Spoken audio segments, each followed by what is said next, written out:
Hello. Hello, thanks for tuning in. Welcome to another video by climbingarborist.com. Today myself and Sam, just over there, we are taking down two pretty tall cottonwood trees. One of them doesn't have too much of a canopy on it, the other one has a little more. And we're bringing these down because they lean over this guy's garden, and one other cottonwood tree actually uprooted and failed right across his garden. So he's a bit concerned and he's got a permit to take these two out. So we're gonna do probably some a little interesting rigging today.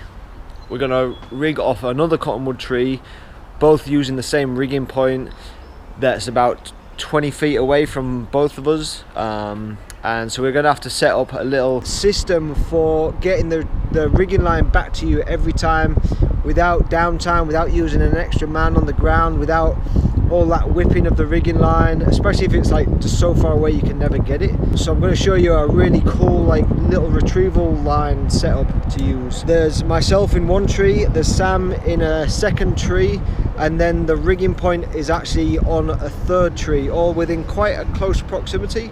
The rigging line is probably 20 feet away from me, maybe 15 feet away from Sam. So it's, and on the ground there's no way the groundsman can flick the rigging line to either of us. So this is a great system. Okay, so I'm just tying on this branch that I'm going to rig and then connect that up, and then this is my retrieval line here on a roller pulley just to make it a little even easier to retrieve. And then this is about 35 feet long and it's probably about 20 feet to the natural fall of the rigging line, so I've got plenty of rope there as a retrieval line. Once that's rigged down off our ideal rigging point, then I can just pull this retrieval line back to me and I've got the rigging line again. It's just making it really efficient for me to retrieve the rigging line each time. And so you can also see Sam has got the exact same setup for his tree because he is rigging off this same point. So Sam's got a retrieval line just like me, and so when Sam needs to rig, he'll pull the rigging line over to him.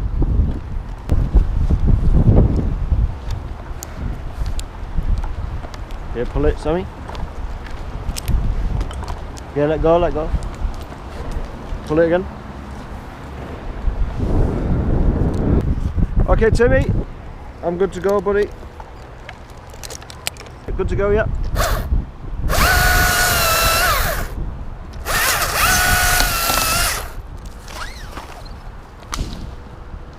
So that piece has gone all the way down to Tim, he's got that.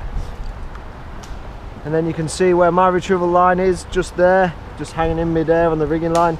And then Sam's, because Sam's closer, his retrieval line is dangling further down. So as long as your retrieval line is above any rigging sling and rigging system, this will work great every time.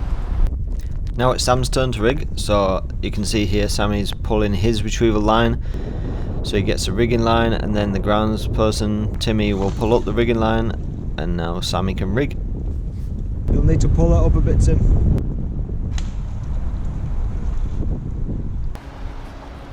Can you pull it up, Tim, as well, please? Using a carabiner pulley means the groundsperson can really easily pull the line back up for you.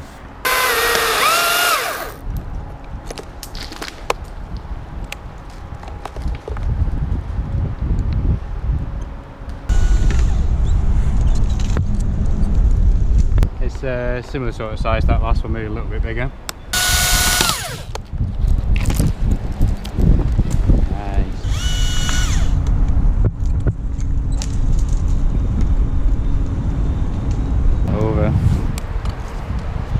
And you can grab the rigging rope, pull that up.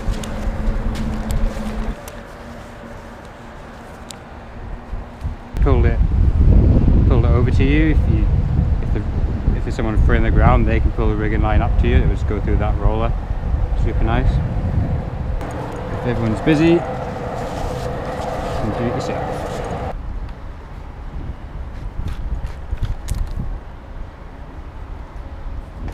It's only a small, it's only kind of a small bit, but it is going to drop into the rigging a little bit, so a little bit of shock loading. Okay.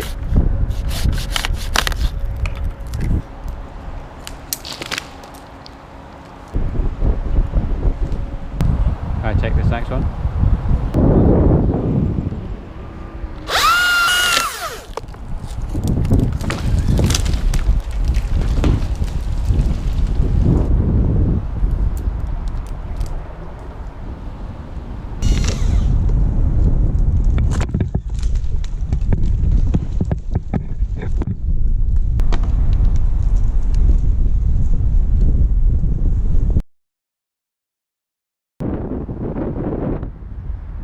You good?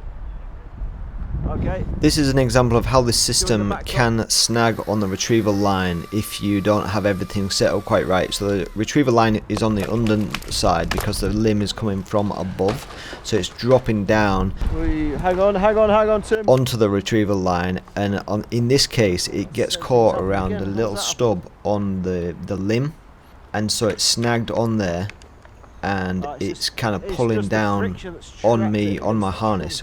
Yeah, if you can pull it up. Whereas if the retrieval line, before you made the cut, was resting on the top of the limb, then this wouldn't happen. And so this is mainly an issue when you're cutting branches from above rather than from below the rigging point. The problem with that one is that I was doing a big limb that was like from above as well, whereas when all our ropes are from above rigging a limb below, it can't get caught up. So if ever you find yourself in a situation that you come across where you're in a really spready tree and you have to rig from one side and you're on the other side and this system makes sense, or you find yourself rigging a tree down using a different tree as a rigging point, maybe because of the structural integrity of the tree or the ideal drop zone is from another tree, then use this system. But I will warn you that you just need to use foresight when setting up your rigging and setting up the retrieval line to make sure as the limb, branch or piece swings away from you, where is that rigging line going to be in relation to the branch? Is it going to get wrapped around something? Is it going to snag on something? Is there a clear path for everything to swing away? Is the retrieval line on the right side of you? Is it going to come across your body and pull you? These are all things you need to think about when using this system. But hopefully you enjoy, hopefully you learn from this video, and hopefully you can put this into practice safely until you get familiar.